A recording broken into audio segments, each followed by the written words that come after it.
I think the product is probably the key reason why the experience is the way it is. There's plenty of other services that have managed to get the licensing right, but they don't have the product right. And hopefully with Spotify, we got both the product right and the licensing right. So you have basically appeased. You have been able to show them that the technology that you have is the right one. If that is the case, would you say that to expand into movies and basically go into other areas of content and content delivery is an area that you could go to?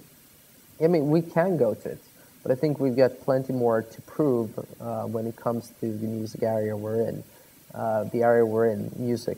So I think, a lot of people are still speculating about it, what kind of deals we have and whether or not we will be profitable, whether or not this is something good for the industry or not. And we just want to ultimately prove what we're here for, which is provide a scalable platform for playing music wherever you are, whenever you want it, whatever type of music you want, through an access model. And when we solve that problem and prove to people that, hey, artists are actually making money out of this, then we might look at other models such as movies. But the actual platform in itself can be used for movies, for instance, yes. How about somebody over here? Let's have the gentleman at the back there with the white shirt, or yeah, just up the back.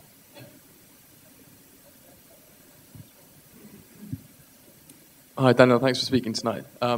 When you went to the music companies with your idea, obviously they liked the idea. How did you put it to them and ensure that they signed up to it without effectively stealing the idea? Because presumably they could roll this out themselves if they wanted to do it. Yeah. So I mean, it took a lot of time, as I said. It took us 2.5 years.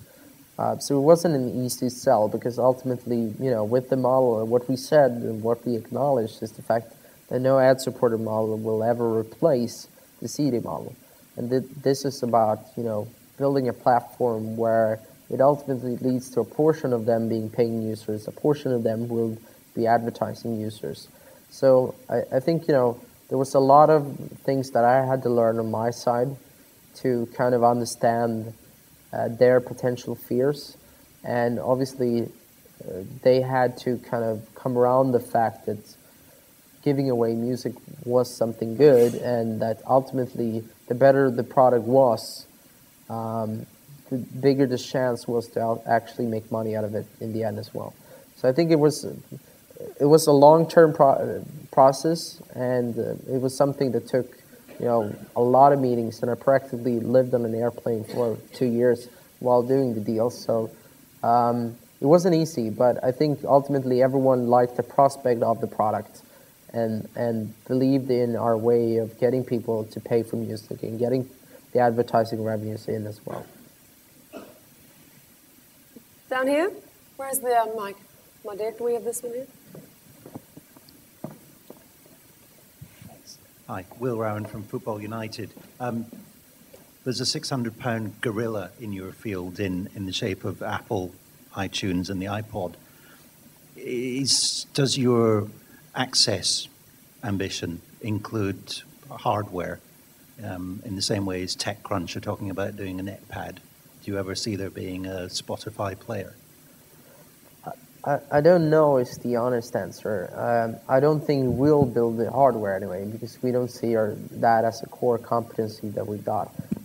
We do believe that we're pretty good at software, and we definitely want Spotify to be a part of a lot of different hardware solutions. If that leads to a Spotify device, I think there are, in some shape or form, Android phones are now Spotify devices. But there might be more in that way, and I hope that we get a lot of different companies to build Spotify into their product. So I don't know if there will be one Spotify device, but definitely there will be a lot of Spotify-powered devices. Great. Just down here, let's do him, and then we'll come up to you at the back, okay, I promise. So, just here we go. Hi, Tim Sisney from Millward Brown. I was wondering, from the information that you get from people's playlists, how much of that is used to target advertising, and how much of that could be used for music recommendation engines? So for music recommendation engines, that's obviously very powerful. We don't use much of that yet in terms of targeting advertising. But it's definitely something that we want to use because I ultimately believe that the more relevant we can make the advertising, the better it is for the user and the better it is for the advertiser and ultimately, of course, as well for the artist that probably should benefit from getting bigger checks. So it's definitely something that we want to use, and what we know today is that using music as a basis of clustering people together is actually very effective into figuring out how people will engage with different brands and different types of ads. So it's something that we're still in the early days of learning through, but I know that we're already seeing some positive outcomes of that, and we'll invest more into doing it better. And I know that other companies such as Google are looking quite heavily into that area as well. At the back there, promised you. Hi, Inma Martinez from Stratbroke. I have two questions. The first one is very trivial. How do they feel back home now that you're being hailed as a UK startup rather than a Swedish one? That's one question. And the second one is, your business model is basically repurposing content that the record labels have and that is too costly for them to protect with legal action because eventually they spend more in lawyers trying to protect it than the price that they're selling at. I somehow feel that your technology is really where your IP is and that you're ahead of whatever else they're doing. And eventually I am assuming that one could possibly have access to the favorites Spotify library offline in the future, in one amazing future. How many more years do you think it'll take for the record industry to completely release worldwide rights and no more blanket rights? I mean, is it going to be 5 years? Is it 6 years? Is it too long? Because you're ahead of them technically. Yeah, so I think the first question is about the UK startup thing. I think it's quite interesting actually because wherever we go, we're hailed as the local Hero. Local heroes. So in Spain, we're seen as the Spanish company. In France, we're seen as the competitor to Deezer. In the UK, we're seen as the UK company. In Sweden, we're obviously seen as the Swedish company. So for me, that's quite interesting. But getting back to your other company, I do agree with that our value lies in the product and the IP that we got ourselves. In terms of territorial restrictions, it's a very complex issue in the sense that we're talking about back catalogs that the record labels have built for the past 50 years. In some circumstances, it might be longer than that.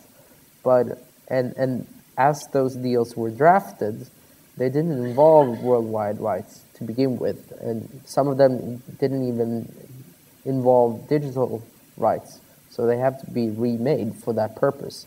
And what's sad is actually that what I'm seeing is that we're getting into an even more fragmented area now with rights, where there are artists that tend to be their own record label, and they use distributing companies like Universal in one territory and then another major in another territory. So it's even more fragmented now. But then, the value that we as a company like Spotify can provide to the end consumer is even bigger because we can sort out all of those rights issues and just provide the right track at the right time. But yeah, it's been interesting trying to sort out those licensing issues. So let's have one in the middle here. Can we bring the mic up to the middle? This gentleman in the third, fourth row in the middle.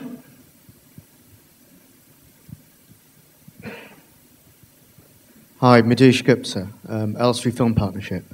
One of the things that you've spoken about that very much interests me, and I think many people in this room, is how you've navigated the corporate landscape in order to do the deals you've done. Corporate venturing is a minefield.